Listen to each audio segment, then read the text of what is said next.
गलतफहमी कभी मत पालना कि जो बुरा कर रहा है वो सुखी लगता है। ये नेचर का रूल है ही नहीं। आपको दिखने में लग रहा है कि उसके पास ज़्यादा है तो वो सुखी है। सुखी का हम क्या मतलब मना लेते हैं कि भैया देखो घर कितना बढ़िया है, देखो पैसा कितना है। रही बात कि भाई बुरा करने वाला सुखी रह सकता है, भगवान ने ऐसा नियम नहीं बनाया। बुरा करने वाला एट दी एंड रहेगा दुखी ही। ये रूल है, ये 100% कन्फर्म्ड रूल है, इसको कोई नहीं बदल सकता।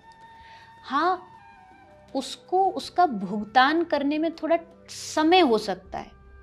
इस जन्म का हो सकता है अगला जन्म, अगले जन्म का हो सकता है कि उससे अगले जन्म में मिले, ये जरूर हो सकता है। क्योंकि अब इसमें भी कोई भाई तर्क करेगा कि ये तो फिर गलत है, भगवान ने आज का आज ही देना चाहिए। आज का आज भगवान इसलिए नहीं देते, जैसे हम कोई बीज आज बोते हैं, वो बड़ा होता है, फिर उस पर फल लगते हैं, फिर धीरे धीरे सीजन्स के हिसाब से आपको उसका ध्यान रखना पड़ता है, तब जाके एक समय में आज की फसल बोई आज ही नहीं मिलती, उसको काटने में 6 महीना लगते। किसान इंतज़ार करता है 6 महीने, तब वो फसल निकलती है, तब अन्न आता है, तब उसको खाते हैं।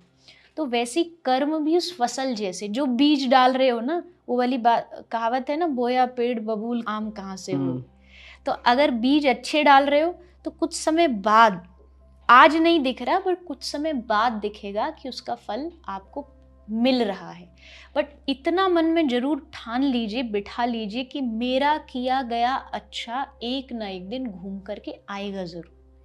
ये न्यूटन का लॉ बाद में है, ये पहले कर्मों का लॉ है कि every action has a equal and opposite reaction. ये कर्मों का सिद्धांत है, न्यूटन ने बहुत बाद में बोला। कर्मों ने पहले ही बोल दिया कि भाई ये आपके पास आएगा, आपको उसके लिए तैयार रहना चाहिए, इंतज़ार करना पड़ेगा। इस चीज़ में बस यही आदमी थोड़ा मार खा जाता है, उसको लगता है कि पेशेंस इतना कि भाई आज कर रहा हूँ आज ही मिल जाना चाहिए। तो ये फिर आपको थोड़ा सा अध्यात्म सिखाएगा। पेशेंस कोई मतलब कोई मैकेनिक वाली चीज़ नहीं है कि आपको कहीं से भी मिल जाएगी। ये आपको अध्यात्म सिखाता है कि जीवन में जब आपके जीवन में पेशेंस आ जाता है तो आपको पता रहता है कि एक ना एक दिन मुझे मेरे कर्मों का फल मिलेगा और अच्छा मिलेगा। मुझे पक्का भरोसा है मेरे कभी भी इस जन्म में भी जो हम भुगत रहे हैं, ये भी जरूरी नहीं इसी जन्म का हो। ये भी हमारे पास लाइफ का हो सकता है, पास से पास लाइफ का भी हो सकता है।